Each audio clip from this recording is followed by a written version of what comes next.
Things are going to start happening to me now. You've done all the reading. You're a scholar. You're a professor. You've done all the reading. You've done the intellectual heavy lifting. More or less, eat shit and die. You wouldn't know a fact if it begged you all night long. Want to give the wrong impression, because I am very high. Ran up behind him with a hatchet. Smash, smash, smash. Yeah. Care. I'm a libertarian. What I'm getting is, Did you vote for Joe Jorgensen or Trump? Who? Joe Jorgensen. That was the perfect answer. Thank you.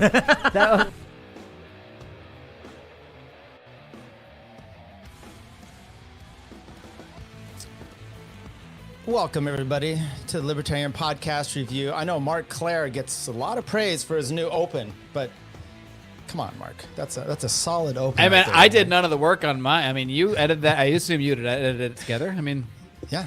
You did. I did a lot of coordination, but I didn't do a lot of actual manual labor. So I respect your open. I laughed twice. You know, what more can you ask for? I saw that. Marc Clair, the former Lions of Liberty, the Marc Clair Show, man. We're going to talk about the man in the mirror, as he likes to call himself. We're going to go through a few things. And by the way, what you just mentioned there is kind of the topic I'm looking at, which is podcasting, right? You've done a lot of this over your lives. You're kind of like one of the seminal people, especially in the libertarian sphere. And so what is it like to do podcasts and all that stuff? So we'll get into it. But before that, let's start from the top here. First of all, how are you doing? I'm doing very good. Quite good. How about yourself? I'm doing well. I appreciate it. One of the things I want to do is just like have a conversation. As a podcaster, how do you get just a conversation and it's not just an interview? And is that dictated on kind of the guest, or what do you think? That is an interesting distinction that I think is actually kind of hits on a key point, which I think is what makes some podcasts more successful than others. Like, for example, I think the Joe Rogan podcast, I mean, one of maybe the biggest podcasts ever, it got really big because it was resonating with people, but it was so different than, I don't even know, there weren't even that many podcasts out there, but different than traditional radio or, when you just have like a sit down 15-minute, I'm going to ask these 5 questions. Joe's approach was always just like, you never even knew if he had questions in mind, maybe an initial thing to like chat about, but it just kind of went wherever it went. And that is kind of like the key it's hard because you are doing a show and you are doing an interview. So it can be kind of hard to turn off that mindset, but that is kind of like a key in a way that I think over the years, I mean, you listen to my early episodes, they're definitely interviews, not conversations. I'm just like saying a thing, waiting for a response, saying the next thing that I was going to say. So it's a bit of an art, I guess you might say, when you can get to the point of comfort where you can just have a conversation out of the blue, especially when it's with someone you've never actually met before. I think in a lot of ways, like by the time I have someone as a guest on my show, I've consumed a lot of their content. Like I've listened to a lot of their interviews, watched a lot of the shows they've been on, read a book or something, like to the point that I almost oddly feel like I know them, or like I kind of feel like I know where things are going to go. That doesn't mean they'd go exactly as I think, but I think going in, like getting that familiarity with the guest on my own kind of helps me be like, all right, well, I can just pick up, even with someone I never talked to. To me, it's like I'm picking up where I left off because I just listened to like 8 hours of them talking. So yeah, it's definitely a fine art, but when you can kind of bridge that gap and approach things more as a conversation than an interview per se, even if it's kind of splitting hairs on the terms, I think that's a key to success. So look, you've done this for years, so you understand the greatness of the Zoom or StreamYard, the ability to just have a conversation rather than in person. But the in person, it's got to be a better conversation platform then, right? Yeah, for sure. I mean, I did. At one point I got around to some libertarian conventions and did a few in-person podcasts. And whenever I get the chance to do that, it's awesome. If I can find some ways to do that with my current show, I definitely will. Because there is an added dynamic. I mean, just this is something I talked about with a recent guest. I mean, there is something you can be on a Zoom call or a StreamYard with people and I can see your face and we can hear each other. I mean, all the lines of communication are in theory as technically sound as sitting next to the person, but you're still not sitting next to the person. And there's something about energies and mannerisms and something that just can't fully be captured. We do our best, video I think is a decent enough replication, but it's still a replication. It's not the same thing as when you're sitting next to someone in real life. So with that, and this is where I do have some things I want to get to, but we're just gonna flow here. So with that in mind, I'm sorry, what? I know how you roll. Okay. Yeah, thanks, Mark. With that in mind, like AI or, the whole idea of like online community and communication is that, I mean, it helps and it's efficient, of course, but I mean, it's got to be a problem, right? You can't hug someone, right? Not that I would hug you. I would. I'd give you a hug, Mark. A bro hug, at least, Well, you never know. No, I mean, everything that's happening with technology at such a rapid pace right now. Like, I'm sure you've seen like the picture going around of like the AI hot chicks or whatever, and even just like pictures of parties. Like, wait, those are fake? Supposedly. Oh, okay. I don't know. The fact that we don't even know kind of says it all. And I think, I grew up working in the TV industry, like doing things that in my mind were like could never be replicated by AI, like cutting highlights, like doing things really fast. Yeah. And now you can like ask Chat GPT to, like write you a term paper, and it's probably pretty accurate. So maybe we're not that far away from even seemingly complicated creative type jobs being replaced by AI. And what happens from there, I don't know. Can they replace me? I don't know. I mean, can an AI Marc Clair just exist and then I'm just shut out from it? I don't know. Maybe I want it. Maybe I want to hire the AI Marc Clair so I don't actually have to do the interviews. Would they come out the same? There's was it Chat GPT or whatever? I guess they're going to have an attorney do some things, which is what I do. So they're going to replace me at some point. There wasn't just like a robot attorney on a recent thing somewhere. Yeah. So and then have you seen the? Okay, I'm blowing it here, and this is not a good thing to do. It's a show on Netflix. Okay, I don't even remember the guy's name, where he goes into his buddy's like, hey, look, your life sucks, but I've got a way. I'm suddenly turned my life around. You go to this place, they'll help you out. And what the idea there is that they actually clone you, okay, and then kill the original. This is a Black Mirror episode? No, it's not. It's like living with yourself, living with myself, I think is what it's called. And it's fantastic because the guy actually, they forget, they don't do it right and they don't kill the original. So now he and his replicate are there. Oh yeah, you got to kill the original. It's rule number one. Rule number one. The funny part is when he wakes up and he's supposed to be buried, there's like all these Tom Brady's in the ground. So anyway. I don't know what that has to do with anything. Mark, your new show. First of all, how is the new show going, and why do you regret splitting with the Libertarian Party? Well, man, it's a deep question.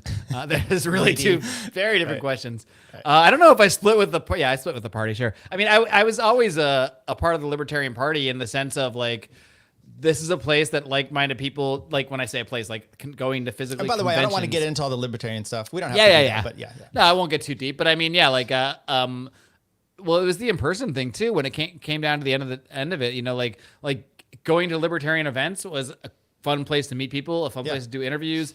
Like I don't think I was ever like, yeah, gung ho, Libertarian Party is the best. But I did become more friends with people in the Libertarian Party and become more closer to people in the party. So that and I think I probably paid California membership like once or twice or something like that. But I think what I noticed was happening with me is that as my views started to shift a little bit, my priorities started to shift a little bit. Yeah.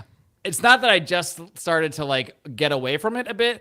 I actually did something negative, I think, and I got a little too wrapped up in the drama and the fighting, and I have my own fair share of like incendiary tweets or whatever, and I still get into it once in a while when I'm feeling extra ornery, but continuing to be in that space while I was having some sort of mindset shifts, I think was like an unhealthy thing for me, and I wasn't interacting with people in the way I really want to. Like what I enjoy is having good conversations and joking around with people, and like, when things got to be dramatic and there's like, Facebook group arguments and then I'm doing angry podcasts, it was just like, this isn't what I should be doing because it's not making me the best version of myself. It's not making the best content, and I'm phoning it in. I realized I was doing a libertarian show because I was supposed to do a libertarian show, I thought. Why? Because I started it with these other guys who are some of my best friends, and that's what we do. So that's what we're doing. And at some point, I wasn't really doing it for me. I was just doing it because I thought I was supposed to keep doing it.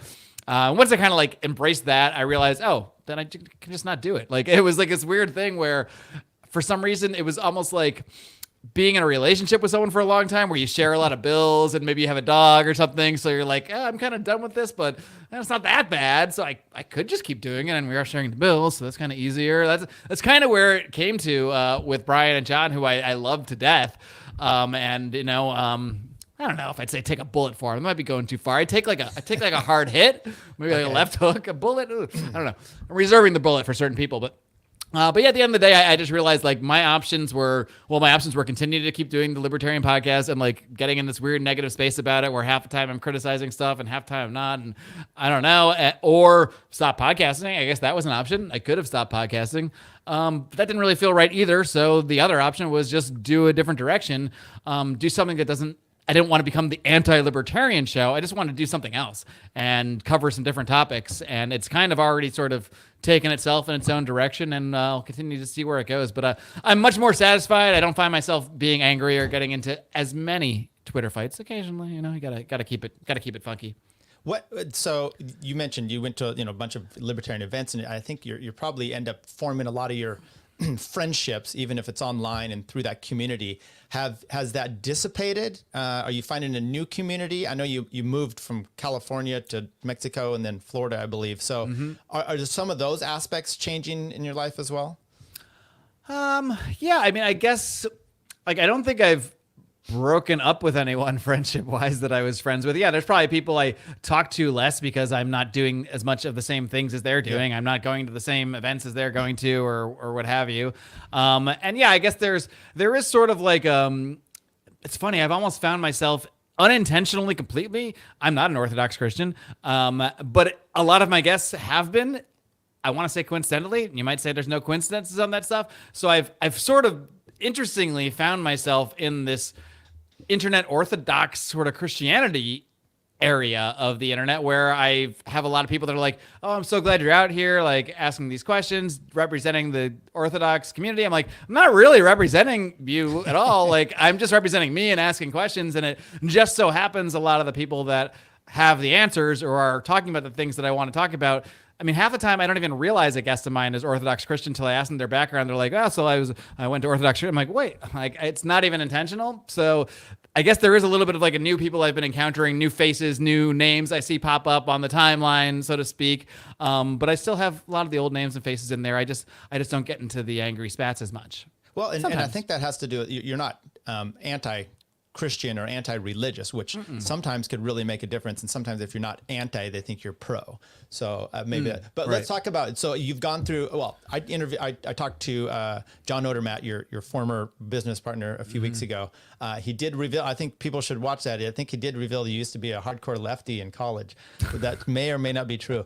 Go check that interview out. But I think I had a brief phase where maybe I took acid with a certain environmentalist friend of ours and who might have brainwashed me for about a month. So that might be what he's referring to. No, I think he said when he first met you, he wasn't sure he thought you were a lefty or something. Oh, so. Yeah, because, well, not when I first met, but I think, well, maybe when we first met too, but I think what he often refers to is like when he was out here in California and I started like, I was going on all these rants about like the war and anti-war, and I was against drug prohibition and all that. So he just like assumed I was a lefty, and then I was like, so he's like, so who are you gonna vote for? I'm like, oh, this Ron Paul guy, that's old Republican. He's like, what? Blew his mind. Yeah, he's like, what? So that's probably where that came from. But he might have thought I was a lefty way back in college too. Who knows? Yeah, it could be. So whatever.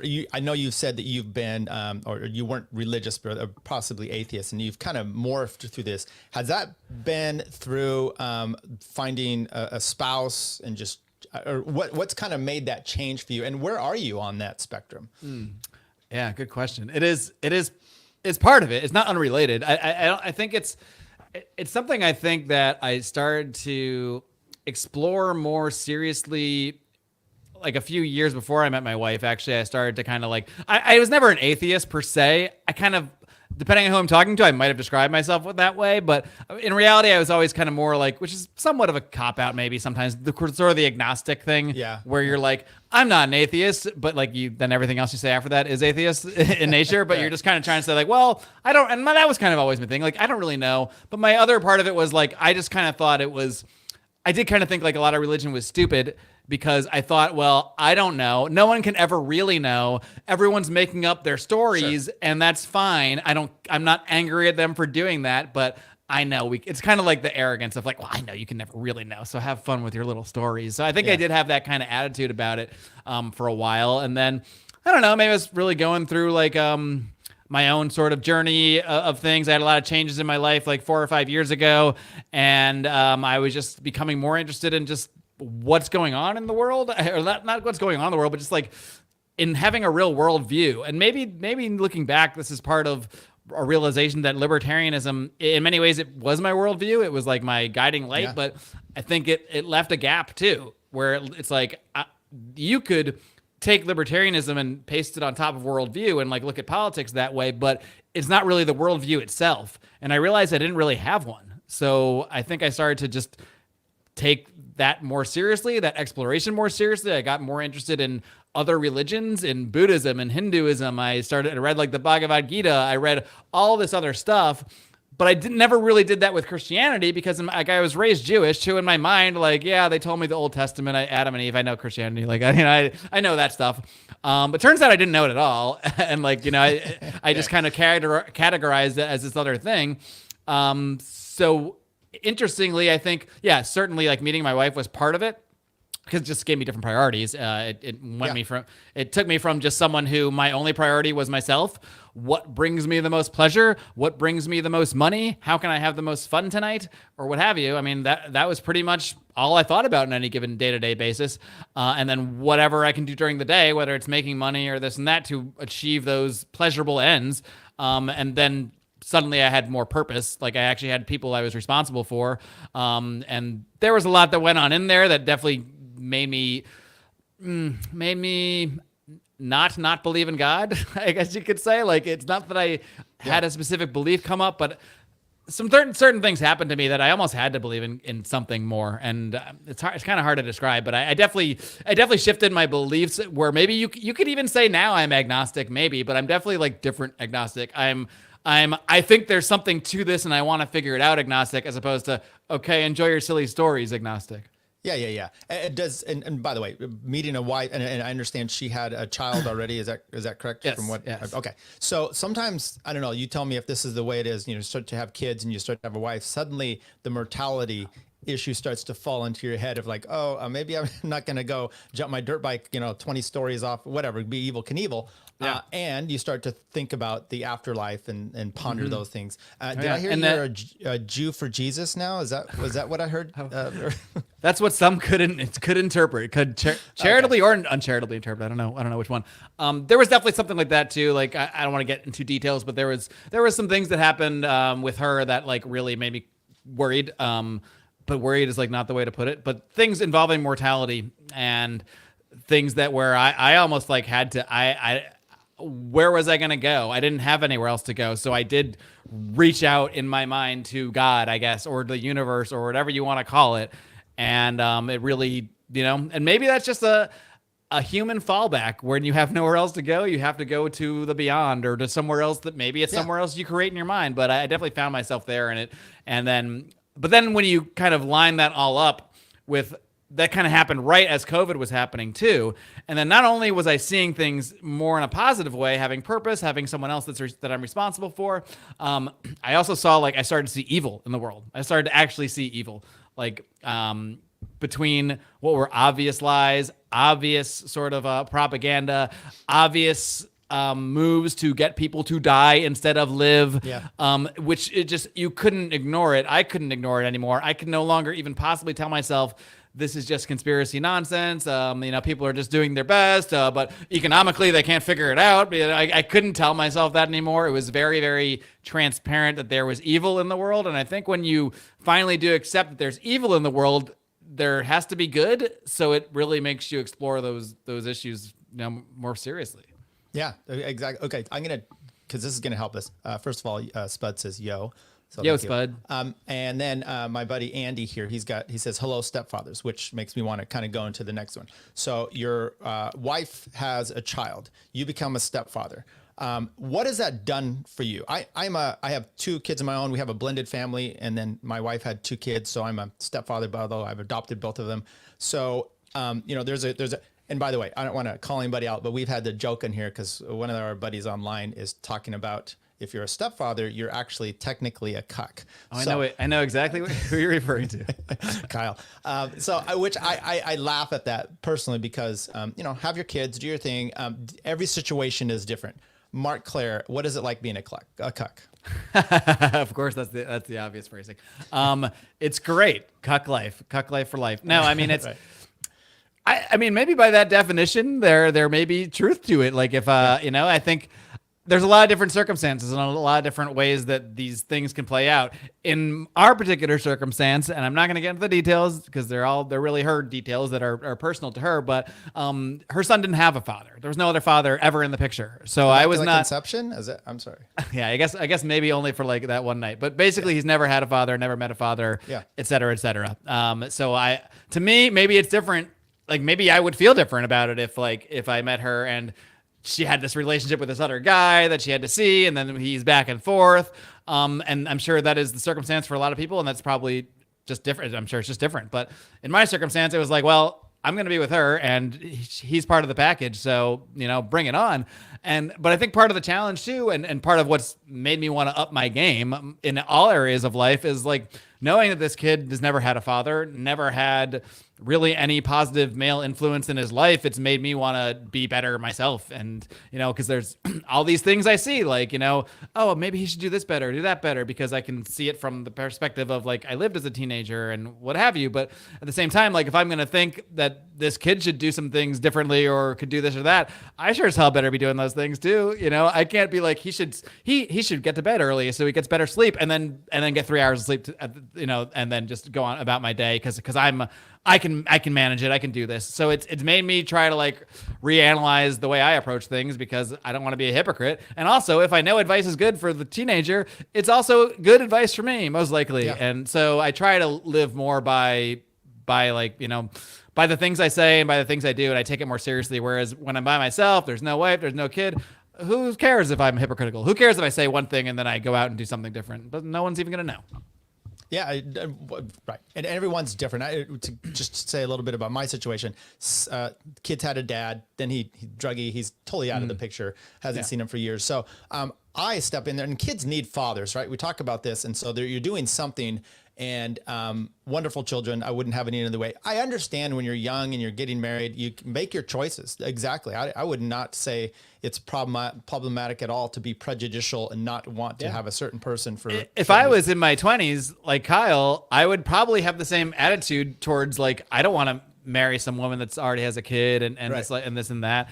Like I would probably also want to find someone my age who didn't have kids to start a family from fresh together. Yeah. So I understand his perspective. I think he was just feeling a little ornery and wanted to ruffle some feathers. So how do you feel about interracial?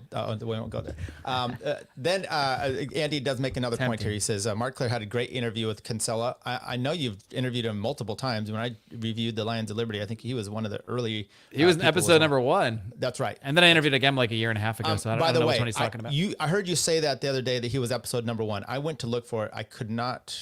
It was very difficult to find, and I think I did find it. I think I did find it because anyway. Well, that's a different. It's like episode 13 is when you started pumping them out on the normal spots on your website. They should be there in theory, but maybe don't argue with. I'm gonna blame the current guys. They probably took it down. I did find it, I think, and I think it saved it somewhere. So, is Mark still a camera operator? What's the worst time he got chewed out by a director? Not a camera operator. I'm an editor. So basically, the camera, but in the live environment. So basically, there's camera operators. Their cameras come to me, and I'm taking those cameras and doing fast things. And then, chewed out. See, no, I mean, I've definitely dealt with directors that yell and scream. Are you still doing this work, by the way? Yeah. Okay. Yeah. Hopefully, as things progress, a little less. But I like doing that work too. I would never want to. I don't think I'd ever want to just never do it at all because I actually do get. It pays well, and I do enjoy doing it, and so I don't think I'd have to do like a billion podcasts to make like what I make in a day doing that stuff sometimes. So, but yeah, it'd be nice if I could podcast more and just be more selective, perhaps, about doing that stuff. But I don't think I've ever really been. I mean, directors scream and yell during live TV. It's what they do. It just kind of goes to the territory, but. Personally chewed out, I really don't think I have been, to be honest. But I've heard a lot and seen a lot of chewing out for sure. So you were able to go from LA or California, and now you're doing the same job in Florida. Is it a remote thing, or is it on site? What's your, without getting into too much? I mean, yeah, no, I do a lot of on-site stuff. Obviously, there's like more work in LA because there's not only is there all the sports teams in LA, but then there's all this entertainment stuff too, which you don't really have out here. But I did have some connections, having been in the industry for 20 years, and I did have a few contacts. In the Florida area. Once we kind of settled on Florida in a generic way, I started poking around at some people I knew here. And I had some kind of connections that were able to sort of quickly get me in the Tampa area. But pretty much I work in sports mostly now. Where I was like 90% sports, 10% entertainment before. Now it's like 100% sports because there's really nothing else out here that I've done so far. But I also it's all really local, or sometimes I travel. And like I was just in Lake Placid working on an event last week. So Highlight, that's a big thing out in Florida, right? I haven't played it myself, but I'd love to. I just did curling last week. Oh, well, that's the TV event I was working on was curling. Nice. So your new podcast, you made this new direction, and you've gone down this route. Now, and by the way, I've enjoyed it. Have you been enjoying it as much? Yes. No, more so. I hopefully I like to think I'm the biggest fan of the show, which is something I wasn't towards the end of Lions of Liberty of my own show, because my heart wasn't in it as much. We all felt that way about it. Good, thank you. I'm glad we're all on the same page there. I now I'm having conversations that I just really want to have.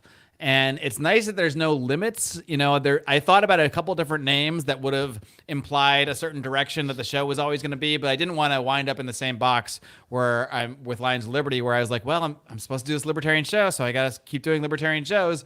So that's why I just called it the Marc Clair Show, because now I can make it whatever I want it to be. And if I change my opinion on something, maybe I'll be a Satanist in a year, and I don't need to change the name of the show. It could still be the Marc Clair Show. He just happens to be a Satanist now. I've been enjoying it a lot. Like the conversations are conversations with people I've really been enjoying. Watching. See, I'm a professional. People I've really been enjoying their content of, and to bring them in and have just conversations that I barely plan. I know what I want to talk about, and then I just let it go. I don't really have too many. Sometimes I'll have a few questions I want to ask in theory, but I kind of often forget about that once the conversation starts. Well, let's talk about that. So preparing for a podcast, has this changed from when you first started doing it to now, as far as your in-depth? You said you listened to a lot of the things you had. You've got, and by the way, if people should obviously check out your new show, and because it's more nuance. I don't know what to say about nuance, but these are different routes. You're not just having a casual conversation with Walter Block or something. I don't know if you'd have that, but I don't think that's a thing that exists. I don't think there is a casual conversation with Walter Block. I just saw Thaddeus Russell put up an interview with Walter, and I'm like interested in that. So anyway, I don't even know if I'm talking about it anymore. But are you doing a deep dive on these people? You said you listened to a lot of their stuff. Yeah. So preparing now, it's more like, I think back in the early days, I used to meticulously prepare in the sense that I would write down a bunch of questions. I would have a whole bunch of notes. I would maybe read an entire book or two and like be super prepared, almost too prepared, to the point that it was hard to have a conversation, because I'd be like, well, I have these 40 things that I'm ready to talk about. Yeah. And he just went in this other direction, and I'm not ready for that. So now preparing, to me, I will... the one thing I will type up still, I usually write that first sentence, the introduction, just to like have that thing that I know I'm going to say, so I don't stumble out of the gate. So I usually write that up and kind of glance at that as I'm doing the interview. And then I still, out of habit, I still do write down like a couple top like phrases or topics, like just because I'm worried, like what if I just freeze? What if my mind blanks out? At least I have something to look at. I'm like, oh yeah, this subject. But I can't say I've even looked at it. I just have it there as like this fail safe. What I really do is I just try to make myself generally knowledgeable about what this person talks about and what they know about. So nowadays it's usually like watching a few videos or listening to other podcasts they've been on, sometimes reading a book if they had a book, but I'm not like taking meticulous notes. I'm just reading the book like a normal person would read a book. So instead of being like academically prepared in the sense of having it all portioned out, I just get myself in the mindset of this person. I just sort of immerse myself in their content so that I can generally speak to it just like any other person who would consume their content, not like an academic, if that makes sense. Yeah, no, completely. Now, you're doing podcast coaching or something like that. If someone wants to start a podcast and they need some help with it, is that correct? Tell us a little bit about that. Yeah, so I mean, I have a few people that I work with who are sort of monthly clients that I do various different things with. It with all of them, it started off as consulting. It started off with a phone call, and maybe that phone call turns into some more paid consultations, and then where things go from there, they go from there. A couple clients I just cut promotional material for, so I find some snippets from their podcast, some good sound bites, come up with a title. Others I've taken over more of that. Like, one client I've taken over all of his social media and all this other stuff. So it really just depends. But I always offer, consultation sessions. Sometimes it's just somebody who is just thinking about starting a podcast and they just don't even know where to start or like what to wrap their head around. So I think I've become pretty good at like taking people's ideas and trying to help them hone it down and trying to niche down on what they actually need to do. Because there's one thing to have the idea, but then it's like, so what do I do? And what I do is it's so much more complicated than just here's the mic to buy, here's a streaming service to use. Like, you could swap out any mic or any streaming service at the end of the day. They all generally do the same thing. That's not what's really important. It's really just your approach and knowing your purpose and knowing why you're having these conversations. That's important. And if you're in that right mindset and you know what you should be doing and you know why you're doing it, it's gonna naturally just become what it should become, as opposed to like academically knowing what that is, if that makes sense. I'm using that term a lot, academically, but to me, it's like more of a feel thing and trying to help people. Because that's hard. It was hard for me. Try to help people sort of let go of like the academic process of it. Like, yes, there are certain things you need to do. You need to publish at a certain time every week. You need to do this and that. But beyond that, it's really like you got to feel it. You gotta fucking become your show to the point that someone hears your name and they think of your show and they think of the conversations you've had and they think of their favorite moments or what have you. And that is really how you form a community. That's how you form a bond with people. The truer you can become to yourself, and the truer that product is going to be, and the truer those conversations are going to be, and the more you're going to connect with people. I think one thing I don't say learn, because this has happened to me before, but relearned, I guess, or like I've had a couple of guests that were pretty big, relatively big on the show. Sam Tripoli, he's a pretty big podcaster and comedian. I also had on Tucker Max, author of I Hope They Serve Beer in Hell. He was absolutely huge. He still is huge. I mean, his Twitter account's a lot bigger than mine, hundreds of thousands of followers. And then I've had other people that were lesser known. Someone like Father Turbo Qualls. His episode, much bigger reaction than either of those well-known people. I'm talking more downloads. I'm talking more comments. I'm talking more feedback. And you almost take it for granted. Like, I'm getting the big guest. This one is going to be the one that blows up. Yeah. And those guests did well too. I'm not unhappy about it, but it's more the extra surprise of people that don't have that big a platform. So it's really like, not that I don't want to have big guests on, but it's like, it really is the message that's important. And if someone has a message that resonates with people, like that really is what stands out more than anything else. So go ahead. Was it the message or was it your ability to bring something out? I mean, I like that. Yeah. Let's go with both. Okay. Yeah. Let's give myself some credit too. Sure. I like that. But when you're working with these people and they're going to start a podcast, now do you listen to because they might need some structured rather than just go with the flow if they're brand new with this, right? Like you just structured flow. Yeah. Structured flow. Okay. So is that kind of the idea? Or do you tell them to write out the questions and to make sure? Because when you're first doing this, by the way, it can be a little daunting where you're listening, you've got something in mind and the person keeps talking, and then they're done and you're really fixated on that question you wanted to ask and now you don't remember and there's dull air and then you freak out. Practice. That's all. Okay. That's the only way to do it. Because when I first started, I was like, I would do the same thing, and I'd have like questions written down. I'm looking at the questions, then he's answering, but he's going in this other direction. But I'm like, but I want to ask this other question, and then it's like, and you can like lose. You got to kind of like at some point just like let that go. Yeah. And maybe it comes back naturally. Maybe it doesn't, and maybe that's okay. Have him back again. You don't have to get to everything you had in your mind.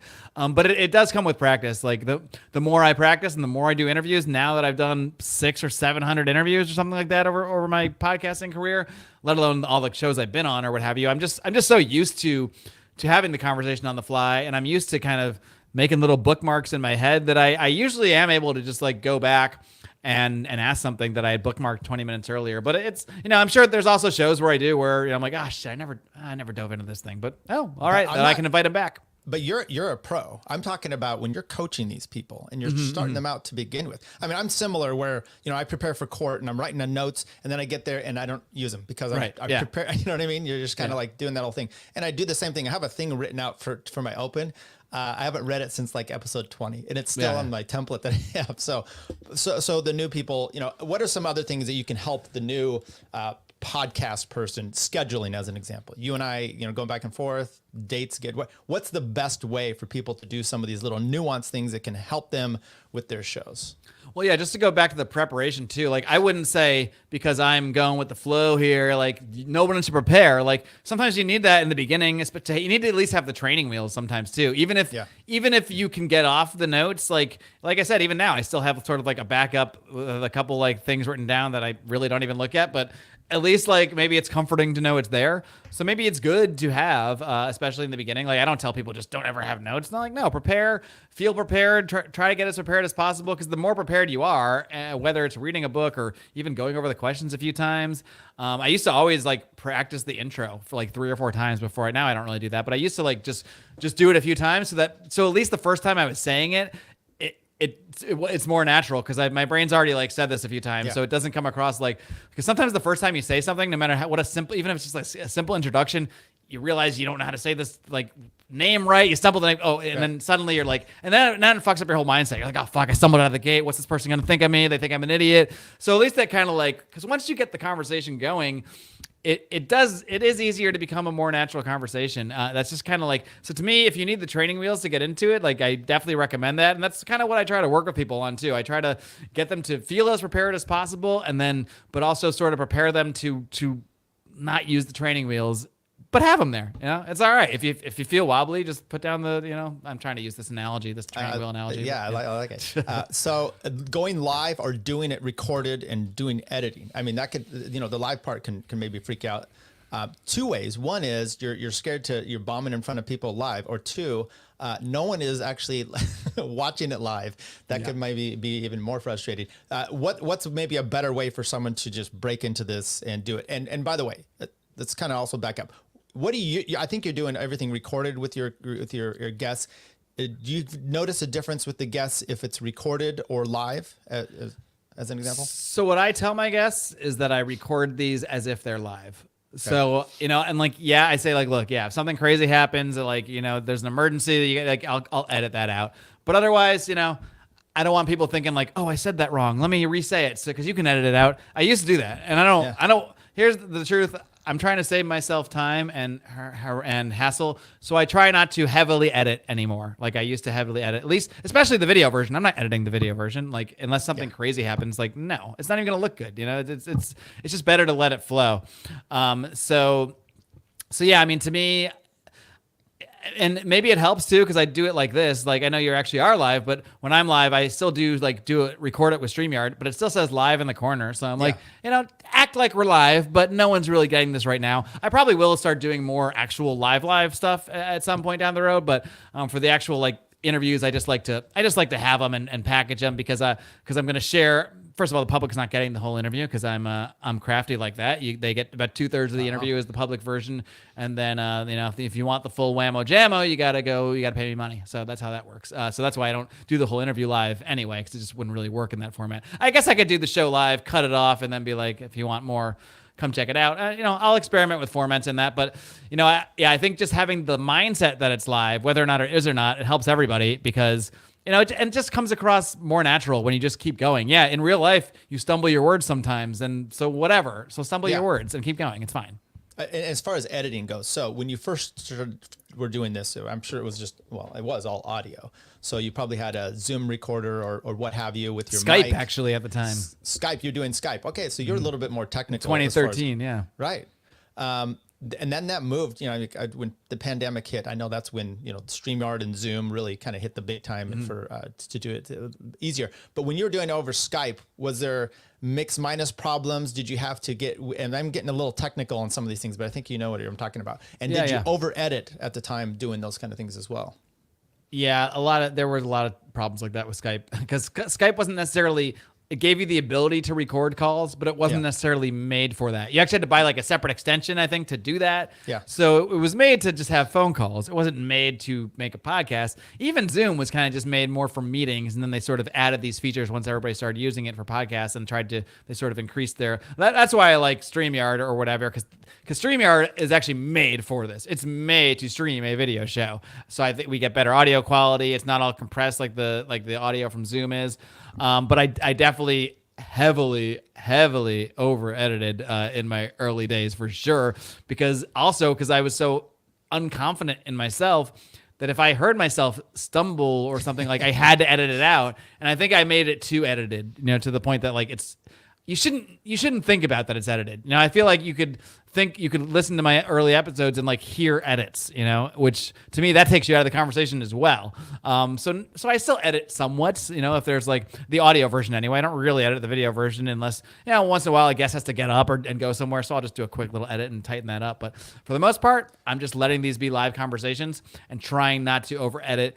Audio version, I'll edit maybe a little bit because, a few seconds of silence on a video version is not that big a deal. You see someone's reaction or what have you, but when it's just audio, like 5 seconds of silence is an eternity. So if there's some long pause like that, I will kind of tighten that stuff up. But I generally try to keep the feel of a regular conversation, warts and all, going the whole time.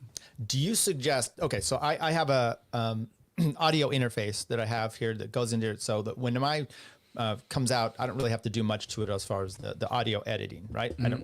I used to do a ton. I'd bring it into Audacity as an example. I'd do a ton of this, and it's just, I spent more time doing that than I actually did on the show. And I'm like, I could be working and making money for this. So do you recommend people just start out getting a phone mic? What's the suggestion for the starter with no money? And if someone does have money, do you suggest that they do some of these things? Well, with no money, you shouldn't be wasting your time podcasting. You should probably go make some money. Trick question. See if he's still legit. Okay. That's the post-libertarian, like post-podcastarian answer. Go make more money. There But if you're starting on a budget, and shit, I'm starting on a budget, like who am I? I would say just like a basic USB mic. Like there's ones there's even headsets that sound decent. I think when I started, most headsets sounded like shit, but I've seen people with headsets that actually sound pretty good now too. So just any USB mic you could probably get away with, but there's decent ones like ATRs and such that are like start at like $60 or $80, and you can usually get them. They come with the stand and everything. So like, there's really no reason not to have decent audio. There really isn't, because you can get decent audio for $80 now. So and you can skip an interface, you can skip a mixer. That stuff's nice. That stuff does bring higher quality. But it's like the difference is between like 96% good to 98% good. And it's stuff audiophiles might notice. Like, yes, my show doesn't sound as good as Joe Rogan because I'm in an office and he's in a professional studio. Okay. But no one is listening. Maybe not no one, but people don't listen to my show and go, my God, this sounds like shit. I got to go listen to Rogan if I want to hear good audio. It's just, you can tell the difference, but it's not like but what you don't want to be doing is just like recording on your phone with no microphone. Because now, especially now, maybe you can get away with that 10 years ago. Now there's so much competition for ear time. There's so many fucking podcasts out there. No one's wasting their time if it's painful to listen to. Just have basic, regular quality, which you can seriously get for $80. So I think there's no excuse to have less than that. It says still podcasting from a barn based, which is, so. I think that's awesome. Right. I love us that. About, you're in, you've got some, it's a area in my, anyway, whatever. I don't have to explain it. That's kind of like a barn door though. It is a barn door. I had to install this. This is about one of those things about what I profess, which is be a man, take care of your house, learn to do some projects, and there you go. You've got some soundboard. Wait, so I just want to back up on this. So you took a regular room and added a barn type door? Yeah, it's like a big giant closet that we took the door off and made into this other part of this room, and that's what it is. I like it. All right. Yeah, you buy a house, you start to do your stuff yourself, and that's we're not going to necessarily talk about that, but you have an office space.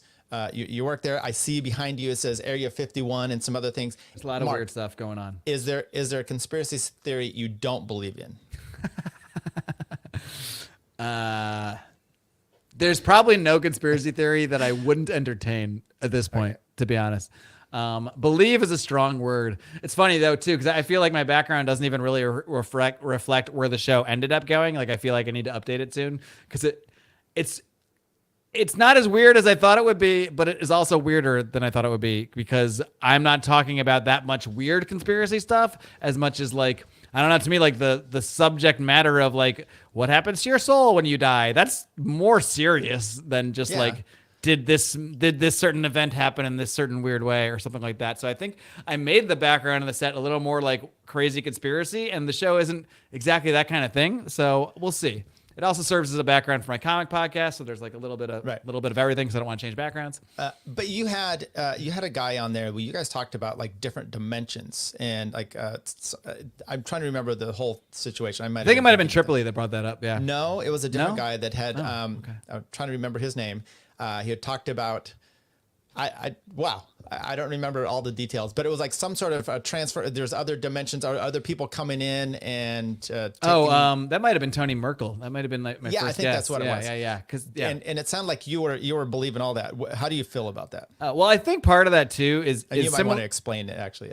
Yeah. Well, I mean, with Tony Merkel does a podcast called The Confessionals, where basically, that was my first episode. Basically, he'd call in and give their own stories about encounters with the unknown, whether sometimes there's a lot of Bigfoot, other cryptids, demonic stuff, stories like that.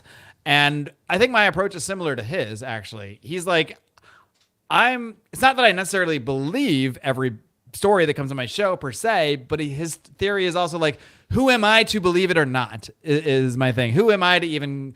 Because we're already in this subject of the weird. I'm already accepting that Bigfoot, UFOs, demonic entities, Dogman, these are all in the realm of possibility. So if all these things are in the realm of possibility, who is he? I'm just kind of speaking for him in this particular case, but to decide the veracity or not. He's like, yeah, if the person doesn't seem sincere, that might be one thing, but if the person seems sincere, we kind of just have to take what they say at face value. Doesn't mean it's weird or not.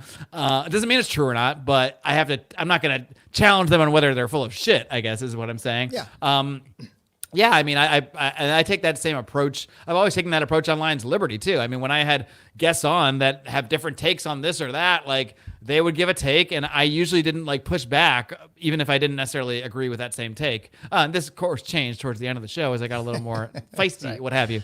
But generally, it was like I just saw it as like, this is my house. This is my home. I'm inviting you into my home. I don't invite people in my home to argue with them. I invite people in my home to make them feel welcome. So that's the approach I've really always taken with podcasting. So it applies there as well. But yeah, I mean, I probably will always take that approach just in the heat of a conversation, unless someone says something that comes across like insincere. Like, do I think they're full of shit? That might be something else. But if I don't think they particularly are full of shit, it doesn't really matter to me. It matters what they're saying, but I'm not going to like fact check whether some creature really came from another dimension or not. How could I even do that anyway? Yeah, exactly. It goes back to our religion thing. You seem to have delved a little bit more into kind of the conspiracy stuff. Is this on purpose? I mean, obviously it's on purpose, but where is this coming from in a sense? And what is the most likely, obvious, I should say, conspiracy?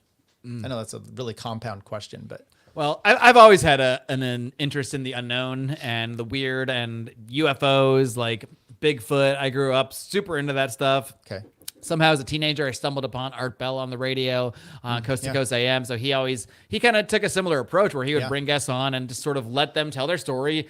Even if it was crazy, he wouldn't like lambast them and be like, well, that sounds fucking nuts. He'd be like, oh, okay. So what, and that's kind of a similar approach I took. But I always took interest in the unknown and, even ancient mysteries. Like back then to me, it was like Stonehenge and the pyramids. Now that seems like so 101 stuff. I'm like, no, we're going Göbekli Tepe now. We're going to the crazier stuff. So I think that to me, it's always it's been an interest I've always had. But the conspiracy angle, I think that's when you're in politics. There's definitely an intersection there because you're looking at the day-to-day of certain events, and at some point you have to either just not talk about the conspiratorial angle of it and act like it's not there. Just look at the surface level, look at the economics of it. But to do that, you almost just have to assume that everyone's just this whole, like, they're all just trying their best. But, because of Misesian economic calculations, these politicians just keep messing it up. And at some point that just becomes absurd to actually believe. So once you get over that, you almost have to just embrace the fact that there's a conspiratorial element to a lot of things that go down in the world. Doesn't mean you need to believe any specific conspiracy or anything, but even the term conspiracy is its own conspiracy. The CIA came up with this term so they could lump things in a certain category. And I'm certain that there's a lot of conspiracies that are weirder or more far out there that are intentionally pushed and intentionally lumped in with maybe more credible theories. Simply to discredit the whole thing and to push everyone into that conspiracy theory category. And I think when I started the show, I decided it's not that I wanted to make it a conspiracy show, it's that I just wasn't going to shy away from that. Whereas at Lions of Liberty, I would kind of shy away from that stuff because I wanted to keep it about the philosophy. I didn't want to incorporate all this other weird stuff. And then people are saying, oh, libertarians believe this and that about 9/11. And now I'm like, I don't care what. If something comes up and I think it's worth digging into, we will dig into it. I mean, I did a whole episode about false flags with Charlie Robinson early on in the show, and I'll be doing more on that stuff too. Because to me, there's propaganda out there. There's all sorts of things that affect the way we view our reality. They affect the way we navigate things. And I think if you're just taking them all on the surface level and not looking a little bit deeper. If all of your beliefs and all your arguments are based on lies and false events, well, maybe that's something that should be examined. And I'm not saying everything's a lie, everything's a false event, but certainly some things are. So to me, that's a perfectly valid subject matter to dig into. So, but it hasn't gotten as crazy as conspiracy as I thought it would. It's actually taken much more of an angle towards, and I say taken because it in a weird way, it almost feels like I'm not in control of it. It just may sound odd. In some ways, it just feels like the show is happening to me. And I'm letting it happen. From the intro, the way the intro came together, it was like people that reached out to me and just ended up kind of like John Page was like, hey, I want to make a song for your new show. And then he came and the song was perfect. And then it perfectly matched this image that was made. And then it came all together in this animation. And it almost just feels like it's happening to me. Like I'm not the trumpet player. Like I'm the trumpet, I'm being played and these musical notes called podcasts are coming out of it. Obviously, it's not giving myself maybe all the credit. Like I'm doing a lot of work. I'm putting this stuff together. I'm scheduling interviews and doing this and that. But in a way, it just kind of feels like it's just happening and playing out. And I'm just sort of just trying to let it keep doing that. Which is good because you change your format, you go into the different directions, and now the tail is wagging the dog. I like it. Yes.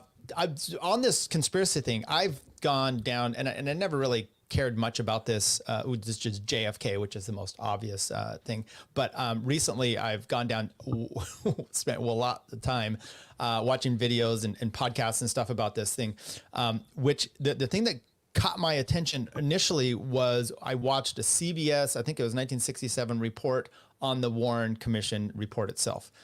Walter Cronkite, Dan Rather, and they go through a 4-part series. And when I come away from that and now you dig into all this stuff, I realized that this is the media gaslighting everybody. Their last segment was, why is no one believing the Warren report? Because they went through this whole thing and it's just obvious that, I mean, their jumps and logic were just amazing. Did the rifle get up to the 6th floor of the depository building? And then they'd say, well, he had, it's there. It's crazy. So I saw that and I was like, the gaslighting of the media is intense, and it goes on with COVID has done this. So they've taken these, and this is the problem sometimes with the conspiracies where it's so obvious that they're covering up, right? And then it leads to, you believe then everything could possibly be a conspiracy, COVID and whatnot else. Is everyone dying because of the vax, right? And instead of actually getting to the seminal basis of, is this vaccine perhaps dangerous or whatnot, and having an open, honest dialogue, now everything has been pushed into as a conspiracy. And I think it's the media's fault from way back then. Any comments about that? Yeah, I almost feel like now, like it's like the gaslighting is like intentional too. Like there's probably a certain amount of the population who's going to sort of agree with it because they're always going to just think they can't wrap their heads around the fact that there would be duplicitousness at such a high level. I think there's a lot of people that are just, it would break their frame of reality too much to think that institutions, generally speaking, on people in power, people in these institutions that they've come to, there's always been raised to know that they should trust and listen to, are downright duplicitous and actually want them to die actively and are totally fine and would do the worst things imaginable to achieve their ends. That's a really hard thing for people to wrap their head around because I think too, because then you have to embrace that there's true evil. And then if you're an atheist or something like that, it just doesn't really line up. You know, I think when you're an atheist or more of an atheist bent, you kind of think everyone's just out there doing their best. Some people interpret things differently, but some people fumble, and you know, we're all just trying to navigate this thing the best we can. But when you actually start to see evil and you really just see that evil is real and you embrace that, like I still don't think, like, I think there's a lot of like boomery type people that could just never accept something. I'm not even saying this is true or not, but could never even accept the idea that 9/11 was anything but what was on TV, that there was anything that went on besides that. To me, that's like yesterday's news. Like, but once you've embraced that, it's not that hard to. Once you've accepted this concept that yes, evil people exist and will do evil things, it's kind of like anything's on the table. So now it's kind of like, yeah, in some ways, like I could believe almost anything. It doesn't mean I do believe everything, but I think a lot of things are in the realm of possibility that I might not have before I saw good and evil more clearly, before I even thought there was a thing. Then how did you not get sucked in with Q? Was it just so obviously bad? Yeah, I don't know. I mean, I definitely like thought some of the conspiracy like angles of Q were interesting. Like, I do think there is a. Well, no, I think Q was a psyop, to be clear, but I think there was actual intelligence fueling that psyop, because there would be certain things where they'd say this thing's going to happen tonight, and sometimes those things would happen. Now, maybe that just means it's someone close enough to Trump, like they could access his speech, so they could put out a little sprinkle, like he's going to say this thing tonight.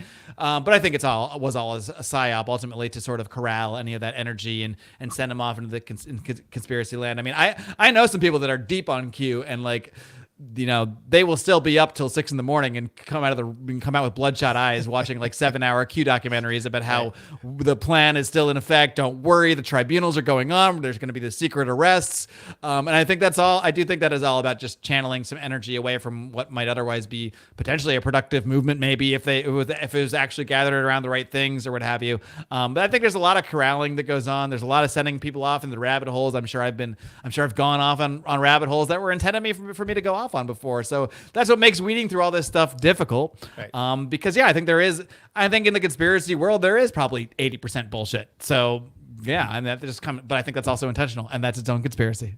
Oh shit. Did I hear you said you knew Q, or you? I'm just kidding. Yeah, I grew up with Q.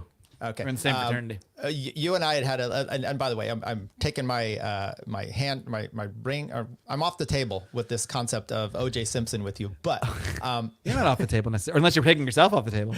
I could, because by the way, I've read the Vincent Bugliosi book on that.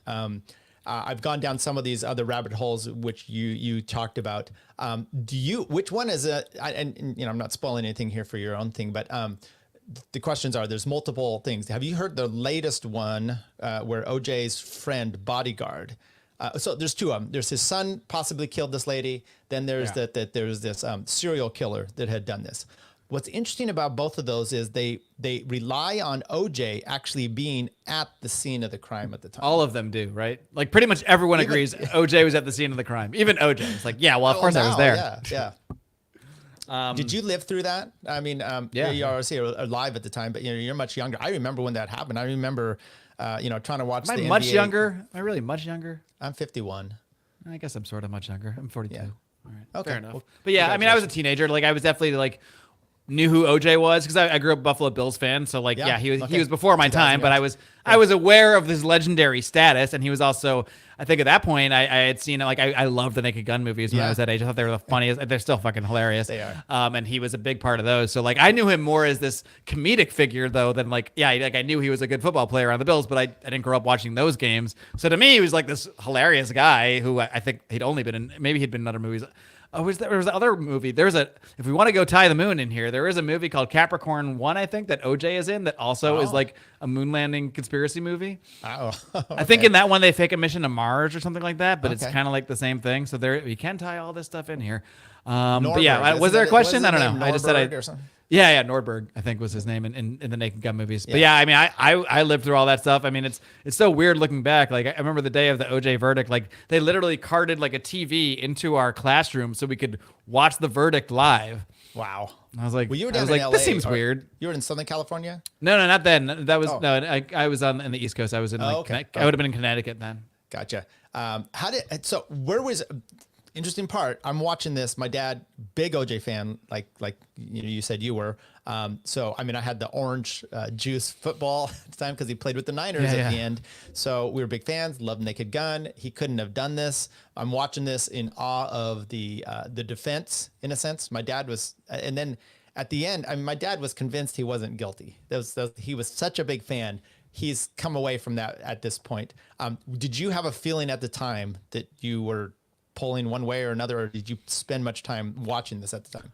I think I just assumed he was obviously guilty because that's kind of how the media, but that's because that's how the media portrayed it. It kind of like a close and shut case, like this guy killed his wife and this is horrible. And I think I was just waiting for it to play out. Like, okay, then he's going to go to jail, I guess. It's kind of a big deal. He's a really famous guy that's going to go to jail for this thing. Only like maybe like a decade, literally, or more, probably more than a decade later, did I never read the book. I just watched some documentary, and it made a compelling enough case that I decided I believed it. Now, I don't know if I really believe it or if it's really true. I think it is hard to deny, even in the conspiracy. Like you even said, both conspiracies rely on OJ being there. So like, it's hard to deny that he at least knew about it and lied about it. So, I mean, that pretty much makes him a murderer or an accessory to murder either way. So I don't think there's any theory where OJ's a good guy just trying to do the right thing and somehow got wrapped up in all this stuff. Certainly plenty of circumstantial evidence that he was abusive and certainly could have been capable of killing her. But I can't even remember the details, to be honest. I just remember I was pretty compelled by the case that it was his son, because to me it did kind of make sense that it explained the blood. It explained all the stuff that did show OJ being there. It explained the glove not fitting. It really put everything into place and didn't absolve OJ as just being this like innocent character, and did explain why, like, you know, when Mark Furman sort of did some things to sort of like make it seem more like OJ, like that was picked up on as not true, because that aspect might not have been true. It's almost like they were trying to frame a guilty man, but then maybe he wasn't fully guilty. I don't know. I don't have like necessarily like 100% thoughts on this, but what have you come to a conclusion you believe the most? Do you think he just did it at this point? I think he did, and interesting why. The son one relies on his son being so upset that the wife, Nicole Brown. Nicole Brown says that she stiffed him on a family party that they were supposed to come at this French restaurant that he worked at, and that's caused him to then go and kill her. It also makes you have to rely on OJ being altruistic in a sense and caring so much about his son that he's willing to go to murder trial over this. And I just don't buy that. Maybe he's just like, dude, I'm famous. I can get lawyers. Like, they're not going to get me on this. Yeah. And we'll skip out of it. I just thought this was an interesting little thing, but I think the 4 times more if you think of from a libertarian point of view, you go, OJ, he can hire the attorneys and spend $3 million or whatever dollars on $3 to $6 million, I think is what it was. But I think the county of Los Angeles spent 4 times more than that. So that's crazy. Just if you ever say that you can rich and buy your way, the state always has more money to go. Oh yeah, after you, yeah. so. They have no budget. None. And then they're that way. There seemed like I had one more thing. Anything you want to push here before we finish off on this, Mark? Oh, yeah. I mean, I want to push my podcast, of course, as always. I made it really simple. You can go to marcclair.com. It's not even a real website. It's just a link tree, but it links to every single thing I do, links to every podcast platform, video platforms. I'm kind of like, I cast a wide net. I'm kind of everywhere now. I'm on Rumble, BitChute, Odyssey, YouTube, blah, blah, blah, all that stuff. I also, timing-wise, this is pretty good. We just relaunched Second Print Comics with my friend Remzo Martinez. We had a 3 or 4 month hiatus for personal reasons on both sides of us. We just couldn't get it together for a few months. And after some deep thought, and after a patron came in with a very large annual subscription, we had no choice but to relaunch the podcast because someone paid us to do it for a year. So we're relaunching that podcast this week, but we're kind of tweaking the format a bit. And so if you're into comics or into pop culture, because we're incorporating a lot more of our comments on like movies, TV, that sort of thing. And we're going to be a little more unleashed, I should say. If you're into the political commentary, expect that to come out a little bit more. Would you have signed the Crowder contract? I don't even know enough about that. I just know it's a whole big hoopla, and I don't care about either of these people, organizations. Thank you. Andy says, if Mark was going to rebrand Libertarian Podcast Review, what would you call it? Now's your chance to take pot shots. I would call it Funky Podcast Reviews with Tyler. Okay, I don't know what that's all about. Well, I want the personal branding in there, so I want to get your name in there. Okay. Yeah. Janking it. Janky. Yeah, I appreciate that as well. Mark, thank you very much for coming on the show. Once again, we miss you in the liberty. I'm just kidding about that. I found that all humorous. And by the way, I just want to come to the parties. Can I just it's the 3 a.m. joint outside the hotel room. That's what I miss. I think your attitude, and it probably is should be like it is with religion, which is maybe you're not embracing the LP, but you don't have to be anti-LP. Yeah, exactly. Yeah, okay. And I think for a while I got so anti that it was like it wasn't good for anybody. So I'm not anti. Do your thing. I don't care. It's just not my thing, and that's okay. Yeah. How do you feel about my dental position with the LP? That teeth should be a priority and a requirement. Yes. Healthy teeth. I think it's a good one. I so many of these people, you say make money and do that. I'm like, yes, but part of that is to not use look that money like you just chewed on some wood. So yeah, no, I mean, it's sort of a joke, but it's also not, because if you're going to be a leader in your community or a leader in a political movement or whatever it may be, no one wants to follow the guy with a gap tooth and like brown stuff here. Like that's just like as soon as you give your speech or your talk. I agree with you. I mean, I think dental hygiene is not just internally important; it's externally important as well. I'm just trying to help these guys get get laid. Yeah, I guess that's the way I'm putting out there. Mark, once again, appreciate you coming on here. You've been a beacon for me. I came into the shining beacon of liberty, you might say. Yeah, no, when first trying to find podcast stuff and the libertarian stuff, and I found yours right away. So I've been a big fan. It doesn't matter. I'm a big boy. So I've been a big fan. I'm following you on your new show. I think everyone needs to go and check that out. It's definitely a different direction, but we are libertarian podcast adjacent on this show. So you always have a home here, and I hope to meet you someday. I think I'll say adjacent. Yeah, for sure.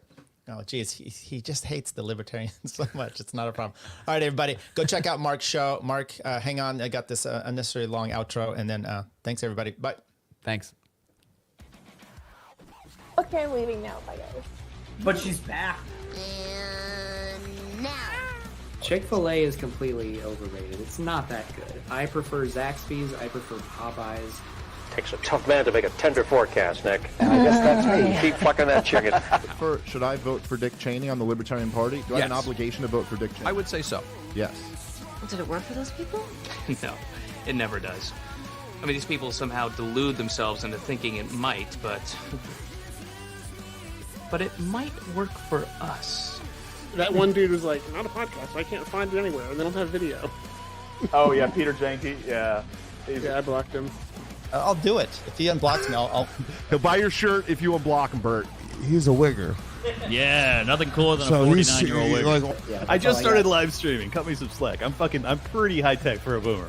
But anyways,